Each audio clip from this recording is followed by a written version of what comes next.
Kuasa hukum Peggy Setiawan meminta polisi menghadirkan ayah Eki, Ibtu Rudiana, di sidang pra-peradilan pagi besok. Peggy, saudara, sebagai saksi dari pihak polisi. Seberapa penting kesaksian Ibtu Rudiana ini untuk membuktikan apakah Peggy layak dijadikan tersangka kasus pembunuhan Vina dan Eki atau justru hanya menjadi korban salah tangkap? Kita bahas, saudara, sore hari ini bersama dengan kuasa hukum dari Peggy Setiawan.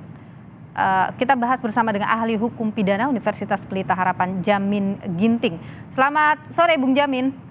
Selamat sore, Mbak Nilo. Ya, Bung Jamin, kalau Anda melihat dari persidangan hari ini, kemudian proses yang berjalan, apakah memang penting untuk menghadirkan Ibtu Rudiana dalam persidangan? Ya, tentu kalau seorang pelapor dalam hal ini dia juga adalah notabene adalah penegak hukum, tentu dia punya kemampuan untuk dalam melakukan penggambaran terhadap kejadian ya, dan siapa pelakunya kira-kira. Karena dia Rudiana ini kan kita ketahui juga adalah aparat penegak hukum begitu. Nah, jadi waktu dia membuat laporan ini tentu dia juga harus diminta keterangan kira-kira korbannya ini ya, yang merupakan anaknya sendiri ini bergaul dengan siapa, musuhnya siapa, dan segala macam.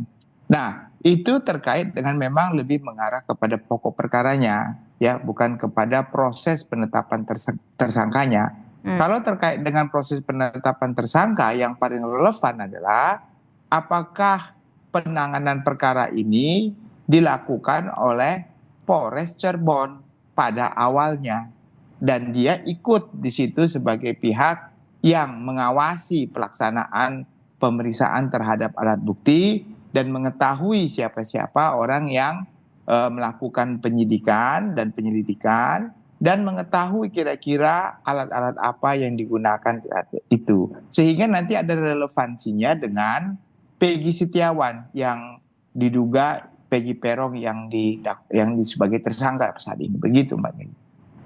Oke. Jadi Bung Jamin, kalau misalnya mau membuktikan apakah ini ada kesalahan prosedur dan apakah kemudian benar itu adalah Peggy Setiawan yang dimaksud dalam amar putusan pada waktu itu, siapa yang seharusnya dihadirkan di situ hadir dalam sidang pra-peradilan ini? Tentu yang dihadirkan di situ adalah penyidik yang pertama sekali menangani korban.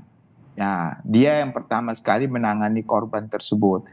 Lalu penyidik yang memeriksa para saksi-saksi tersebut yang pertama sekali diperiksa tersebut. Dialah yang akan melakukan keterangan bahwa berdasarkan keterangan yang disampaikan para saksi lain, yang dimaksud dengan Peggy Peron yang sekarang ini ditetapkan tersangka sebagai Peggy Setiawan adalah orang yang sama. Okay. Nah, nanti itu lebih terang dan jelas. Nah, dasar dia mengatakan sama itu apa? Harus ada bukti. Nah, dasar dia mengatakan sama itu contohnya dari 8 saksi tersebut semuanya menyatakan sama. Mereka melihat bahkan orang yang sama-sama boncengan dengan dia. Itu ya dia kenal sekali tentunya orang dia yang bonceng kan. Nah, itu berarti dia kenal sama-sama geng motor gitu ya. Ini yang paling kuat sebenarnya. Dan juga didukung oleh alat bukti scientific crime investigation. Apa itu? CCTV yang pada saat itu ada di situ dan dimunculkan dalam berita acara pemeriksaan penyidik, tetapi belum pernah dibuka katanya. Nah, itu harus dibuka. Lalu terkait dengan contohnya lagi terkait dengan adanya alat bukti yang melakukan perbuatan itu. Contohnya ada samurai, ada bambu yang dilakukan, pasti kan ada sidik jari di bambu sama di samurai. Siapa yang punya? Di scanner baru identifikasi terhadap sidik jari. Sama nggak sidik jarinya? Itu bukan sidik jari KTP yang diambil sekarang dengan sidik jari yang diambil dari Peggy Setiawan, bukan. Sidik jari alat yang digunakan melakukan kejahatan.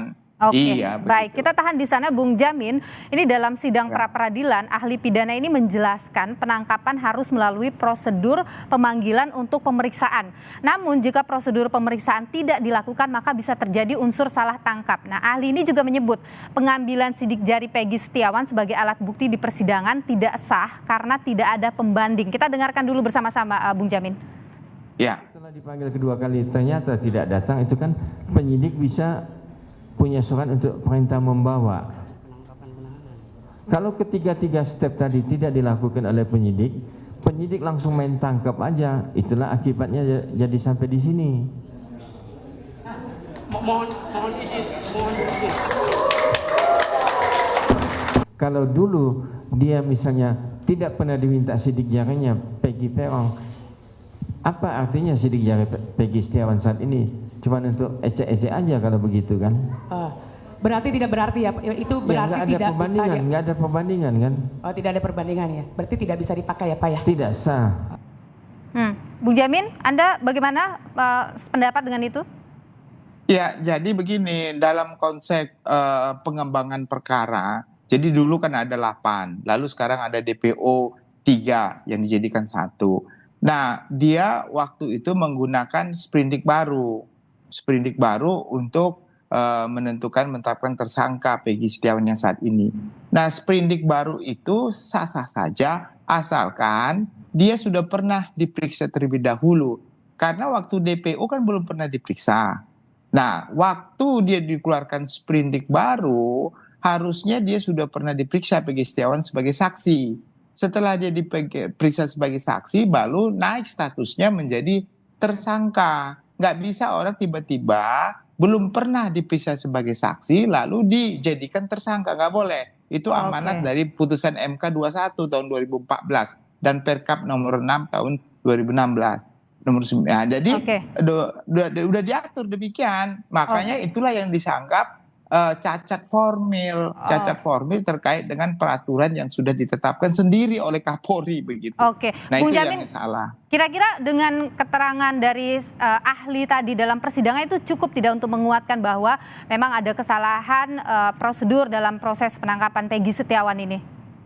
Jadi kedudukan keterangan ahli ini dalam hukum acara pidana itu tidak mengikat bagi hakim. Dia boleh pakai, dia boleh juga tidak pakai di kedua belah pihak. Tapi itu sebagai keyakinan bagi hakim kalau dipakai, dan itu akan dipakai sebagai dasar pertimbangannya nanti begitu. Nanti dia menilai sendiri begitu. Tapi apa yang sudah disampaikan tadi, memang saya sependapat dengan keterangan Prof tadi itu, memang begitulah realitanya begitu. Baik, terima kasih pandangan Anda Bung Jamin Ginting, ahli pidana dari Universitas Pelita Harapan.